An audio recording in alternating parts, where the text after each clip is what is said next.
Je ne me présente pas, tu sais qui je suis. Je ne plaisante pas, tu sais qui me suis. J'ai lu mon avenir dans un bol de riz. Booba 2006.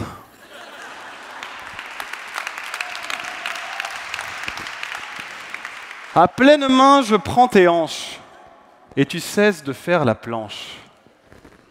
Tiens, voilà ton étalon qui enlève son pantalon. Francky Vincent, 91.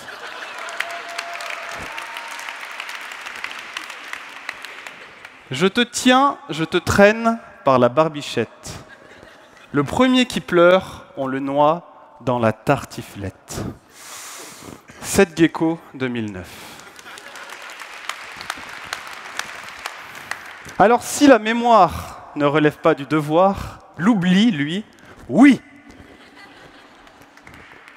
La mémoire relève-t-elle du devoir? Ou autrement dit, avons-nous l'obligation morale de nous souvenir? Mesdames, Messieurs, nous sommes en 2018, 70e anniversaire de la Déclaration des droits de l'homme. C'est également l'année commémorative du centenaire de la fin de la Grande Guerre. Nous sommes au Panthéon, symbole ultime de l'hommage que la France fait à ses grands hommes et ses grandes femmes. Et bien forcément, tout nous donne envie de dire oui. Il faut que nous disions oui. Évidemment, on veut que vous pensiez oui. Alors évidemment, nous ne dirons pas oui. Car, mesdames et messieurs, la mémoire ne relève pas du devoir. Mémoire, devoir, on pense évidemment tout de suite au devoir de mémoire. En 2018, 11 journées commémoratives en France. Qui les décrète? L'État français. Et en termes de politique, ils sont quand même assez habiles pour jongler avec la politique de la mémoire et la politique de l'oubli.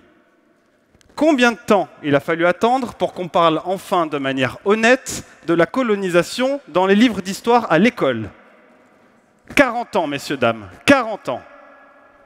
Combien d'années a-t-il fallu attendre pour que nous parlions, que le gouvernement admette enfin qu'il y avait eu de la collaboration pendant la Seconde Guerre mondiale? 50 ans, messieurs, dames. Elle a bon dos, la mémoire. Elle a bon dos.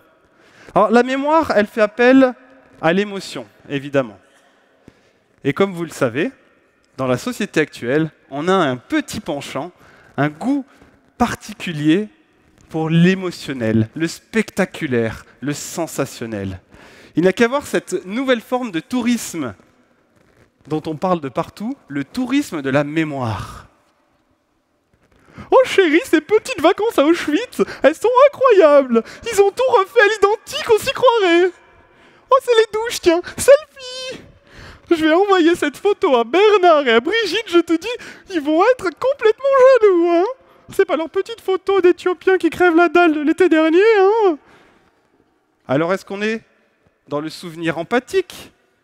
Ou est-ce qu'on est dans la fascination morbide? Mesdames et messieurs, il faut arrêter de jouer avec la mémoire. La mémoire n'est pas un devoir. La mémoire est un droit. Je voudrais vous citer une petite phrase qui me plaît beaucoup, non pas spécialement parce que je suis végétarien, mais parce que je la trouve bien construite. Si les lapins avaient des historiens, l'histoire ne serait plus racontée par les chasseurs. Autrement dit, ceux qui tiennent le fusil actuellement vous disent quand vous souvenir et quand oublier. Mais non, mesdames et messieurs, c'est pas ça la mémoire. La mémoire, c'est un droit. La mémoire, c'est le droit de se construire en tant que personne avec ses propres souvenirs et ses propres oublis également. Est-ce que le fait de se souvenir des horreurs du passé va nous empêcher de les reproduire? En sommes-nous convaincus? Ici, dans cette salle, je suis sûr que tout le monde est totalement contre l'esclavagisme. Je ne prends pas beaucoup de risques. Mais, sommes-nous sûrs aujourd'hui de ne plus y contribuer totalement? Êtes-vous sûrs? Et sommes-nous sûrs d'où viennent tous les produits que nous consommons? Est-ce que les droits de l'homme ont été respectés à 100%? Tiens, sommes-nous sûrs que les smartphones que nous possédons ne sont jamais passés par des mains d'enfants? Je vous le demande, mesdames et messieurs. Il n'y a pas besoin de regarder derrière pour avoir matière à se battre, matière à s'engager, matière à avancer. Regardons juste autour de nous, aujourd'hui, maintenant. La mémoire ne doit pas être un poids. Il y a cette phrase, je suis convaincu que vous l'avez tous déjà entendue. Oh, mon petit Kevin, crois-moi, c'était mieux avant. Vraiment. C'était mieux avant. C'était mieux avant. Ou alors encore mieux, gravé dans le marbre. On a toujours fait comme ça. On a toujours fait comme ça.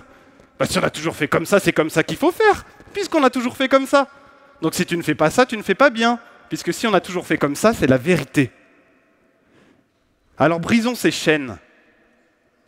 Nous sommes en capacité de faire table rase du passé, d'enterrer l'âge de guerre et de regarder devant. Ne nous laissons pas assommer par le poids de cette mémoire. Elle doit être choisie. On doit pouvoir vouloir la mémoire comme vouloir l'oubli. Et pour terminer, je vous propose une petite histoire. Je m'installe. J'ai toujours rêvé de faire Père Castor.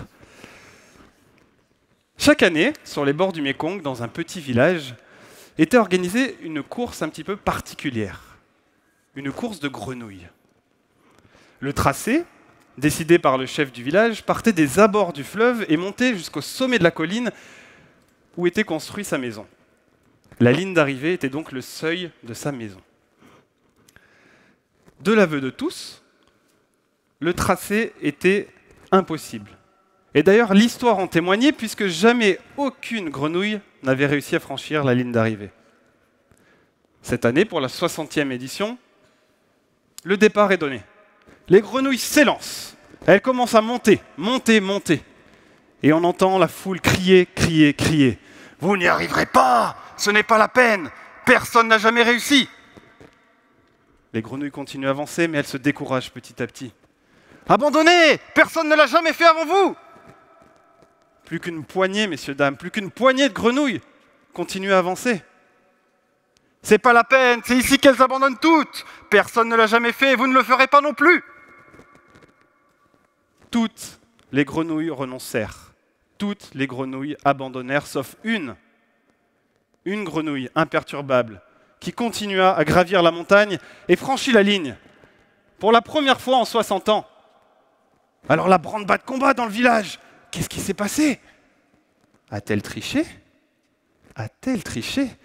On envoya les sages du village pour l'ausculter. Et ils découvrirent sa particularité, messieurs, dames. Cette grenouille était sourde. Merci.